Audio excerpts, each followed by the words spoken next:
Next is toe stand. A toe stand is a continuation of tree pose, working through a balance issue and also a forward folding hip hinge issue. So you're going to strengthen again the right side, lifting up your quadriceps, pulling up on your kneecap so you feel really rooted through the right foot. Same thing as tree, pulling up your left knee and turning it left so that the foot can come into the cradle between the torso and the thigh. Gently pushing back on the left knee to open that left hip. Take a tall spine and maybe both hands to heart center, but you can hold on to that right foot if you need to. If it starts to slip, hold on to it with your hand. Toe stand would be hinging at the hips, pushing your tail back a little bit, bending the knee as you need to.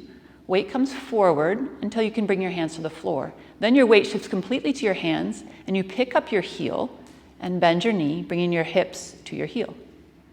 Working your hands a little at a time until they're back by your sides. Maybe one hand at a time to heart center, or maybe you keep your fingers there while you work on your balance. Eventually, you can lift your spine up with your hands at heart center. Your knees are level, parallel to the floor, and then you lift your hips just gently up off your heel.